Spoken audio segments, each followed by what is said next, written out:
പ്രിയ സഹോദരങ്ങളെ, പരിശുദ്ധ തൃത്വത്തിൻ്റെ നാമത്തിൽ നമുക്ക് ഈ ധ്യാനത്തിലേക്ക് പ്രവേശിക്കാം. പിതാവിൻ്റെയും പുത്രൻ്റെയും പരിശുദ്ധാത്മാവിൻ്റെയും നാമത്തിൽ തന്നെ ആമേൻ. കരുണയുടെ ഉറവിടമായ ദൈവമേ, ഇന്നു നിന്റെ വചനത്തിലൂടെ ഞങ്ങളോട് സംസാരിക്കണമേ. കടുപ്പം നിറഞ്ഞ ഹൃദയങ്ങളെ തമ്പുരാനെ മെഴുകുപോലെ ഉരുക്കണമേ. നിന്നിൽ നിന്ന് അകന്നുപോയ ആത്മാക്കളെ വീണ്ടും നിന്റെ ചിറകിൻ്റെ കീഴിലേക്ക് വിളിച്ചു ചേർക്കണമേ. ഈ ധ്യാനം കേൾക്കുന്ന ഓരോരുത്തരെയും തമ്പുരാനെ ആത്മീയ സ്പർശനം നൽകി അവരെ അനുഗ്രഹിക്കുമാറാകണമേ. ആമേൻ. പ്രിയ ദൈവമക്കളെ, ഇന്നത്തെ ധ്യാന തിരുവചനമായി നാം തിരഞ്ഞെടുത്തിരിക്കുന്ന തിരുവചനം വിശുദ്ധ മത്തായി എഴുതിയ സുവിശേഷം 23-ാം അധ്യായത്തിൻ്റെ 37-ാം വാക്യമാണ്. യെരൂശലേമേ, യെരൂശലേമേ, പ്രവാചകന്മാരെ കൊല്ലുകയും നിന്റെ അടുക്കൽ അയക്കപ്പെട്ടവരെ കല്ലെറിയുകയും ചെയ്യുന്നവളെ, കോഴി തൻ്റെ കുഞ്ഞുങ്ങളെ ചിറകിൻ കീഴിൽ ചേർക്കും പോലെ നിന്റെ മക്കളെ ചേർത്തുകൊള്ളുവാൻ എനിക്ക് എത്ര വട്ടം മനസ്സായിരുന്നു, നിങ്ങൾക്കോ മനസ്സായില്ല. ആമേൻ. ഹല്ലേലൂയ. യേശുവേ സ്തോത്രം, യേശുവേ നന്ദി. പ്രിയ സഹോദരങ്ങളെ, ഇവിടെ നാം കാണുന്നത് യേശു തമ്പുരാന്റെ കരയുന്ന ഒരു ഹൃദയമാണ്. സഹോദരങ്ങളെ, ഈ വചനത്തിൽ നാം കാണുന്നത് ഒരു ഉപദേശകനെ അല്ല കാണുന്നത്, മറിച്ച് വേദനപ്പെടുന്ന ദുഃഖിക്കുന്ന നമ്മുടെ രക്ഷകനെയാണ്.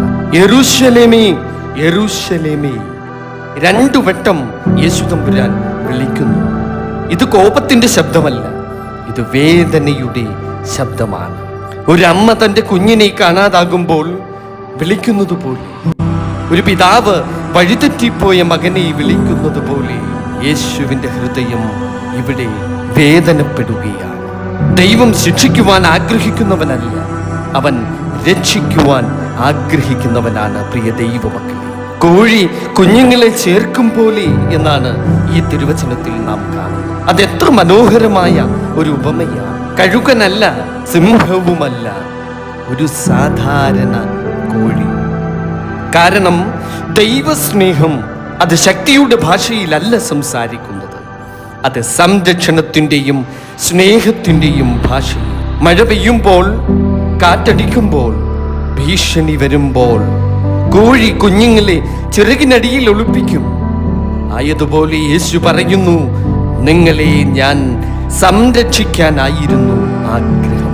എത്ര മനോഹരമായ ഒരു സത്യം. നാം തകർന്നു പോകുമ്പോഴും, നാം പാപത്തിൽ വീഴുമ്പോഴും, ലോകം നമ്മെ തള്ളിക്കളയുമ്പോഴും യേശുവിൻ്റെ ഹൃദയം ഇപ്പോഴും അവിടെ തുറന്നിരിക്കുകയാണ്. പ്രിയ ദൈവം, എനിക്ക് എത്ര വട്ടം മനസ്സായിരുന്നു എന്നാണ് യേശു തമ്പുരാൻ പറയുന്നത്. ഈ വാക്യത്തിൽ ഏറ്റവും വേദനാജനകമായ വാക്ക് എന്താണെന്നറിയാം? എത്ര വട്ടം. അതായത് ഇതാദ്യ വിളിയല്ല, ദൈവം വീണ്ടും വീണ്ടും വിളിക്കുന്നു. പ്രവാചകന്മാരിലൂടെ വിളിച്ചു, വേദനകളിലൂടെ വിളിച്ചു, അനുഗ്രഹങ്ങളിലൂടെ വിളിച്ചു, പ്രാർത്ഥനകളിലൂടെയും വിളിച്ചു. പക്ഷേ മനുഷ്യർ കേട്ടില്ല. സഹോദരങ്ങളെ, ഇന്ന് യേശു നമ്മോട് ചോദിക്കുന്നു, എത്ര വട്ടം ഞാൻ നിന്നെ വിളിച്ചു? ഒരു അപകടത്തിൽ നിന്ന് രക്ഷിച്ചപ്പോൾ, ഒരു രോഗത്തിൽ നിന്ന് നിന്നെ ഉയർത്തിയപ്പോൾ, ഒരു പ്രാർത്ഥന നീ കേട്ടപ്പോൾ, ഒരാത്മീയ ശുശ്രൂഷ നിന്നെ സ്പർശിച്ചപ്പോൾ, ഇതെല്ലാം ദൈവവിളികളായിരുന്നു. പ്രിയ ദൈവമക്കൾ, നിങ്ങളോ മനസ്സായി. ഇതാണ് മനുഷ്യ ഹൃദയത്തിൻ്റെ ഏറ്റവും വലിയ ദുരന്തം. ദൈവം ആഗ്രഹിക്കുന്നു, മനുഷ്യൻ നിരസിക്കുന്നു. ദൈവം ചേർക്കുവാൻ ആഗ്രഹിക്കുന്നു, മനുഷ്യൻ അകന്നോടുന്നു. എന്തുകൊണ്ട്? എന്നിലെയും നിന്നിലെയും അഹങ്കാരം, പാപം, ലോകാസക്തി, മനസ്സാന്തരമില്ലായ്മ. പലർക്കും യേശുവിനെ വേണം, പക്ഷേ യേശുവിൻ്റെ വഴി വേണ്ട. ക്രൂശില്ലാത്ത രക്ഷയാണ് മനുഷ്യൻ അന്വേഷിക്കുന്നത്. ഇന്നത്തെ യെരൂശലേം ആരാണ്? യെരൂശലേം ഒരു നഗരം മാത്രമല്ല, ദൈവത്തെ നിരസിക്കുന്ന ഓരോ ഹൃദയവുമാണ് ഇന്നത്തെ യെരൂശലേം. പ്രാർത്ഥന ഉപേക്ഷിച്ച കുടുംബങ്ങൾ, വിശുദ്ധ കുർബാനയിൽ നിന്ന് അകന്നുപോയവർ, പാപത്തെ സാധാരണമാക്കിയ സമൂഹം, ദൈവ ശബ്ദത്തെ മൗനപ്പെടുത്തുന്ന ലോകം, ഇതെല്ലാം ഇന്നത്തെ യെരൂശലേമാണ്. എങ്കിലും യേശു തമ്പുരാൻ ഇന്നും നിന്നെ വിളിക്കുകയും ചിറകിന്റെ കീഴിലേക്കുള്ള ഒരു ക്ഷണമാണ്. സഹോദരങ്ങളെ, ദൈവം നമ്മെ ഭയപ്പെടുത്തുന്നില്ല, ദൈവം നമ്മെ വിളിക്കുകയാണ്. എൻ്റെ അടുക്കലേക്ക് മടങ്ങി വരൂ.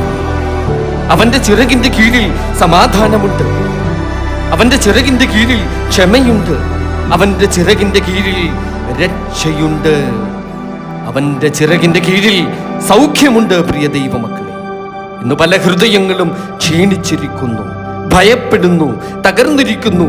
പക്ഷേ യേശു പറയുന്നു, നീ ഒറ്റയ്ക്കല്ല. നമുക്ക് ഒരാത്മപരിശോധന നടത്താം. ഇന്ന് നമുക്ക് സ്വയം നമ്മോട് തന്നെ ചോദിക്കാം, ഞാൻ ദൈവ വിളിയെ അവഗണിക്കുന്നുണ്ടോ? ഞാൻ പ്രാർത്ഥനയിൽ നിന്ന് അകന്നുപോയോ? ഞാൻ വിശുദ്ധ കുർബാനയെ നിസാരമായി കണ്ടുവോ? ഞാൻ പാപത്തിൽ ജീവിച്ചു കൊണ്ടിരിക്കുകയാണോ?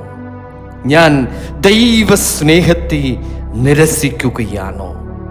ഇന്ന് ഈ ധ്യാന നിമിഷത്തിൽ ഇന്ന് നീ തിരികെ വരുവാനുള്ള ഒരു ദിവസമാണ്.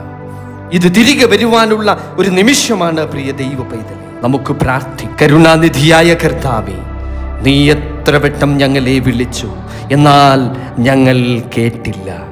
നീ ചേർത്തു പിടിക്കാൻ ആഗ്രഹിച്ചു, എന്നാൽ ഞങ്ങൾ അകന്നോടി.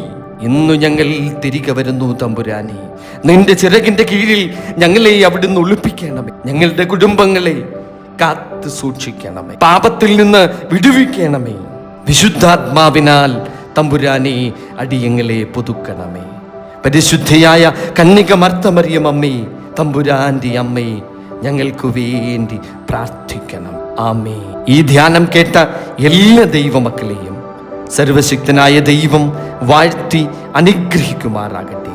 പിതാവിൻ്റെയും പുത്രൻ്റെയും പരിശുദ്ധാത്മാവിൻ്റെയും നാമത്തിൽ തന്നെ ആമേ.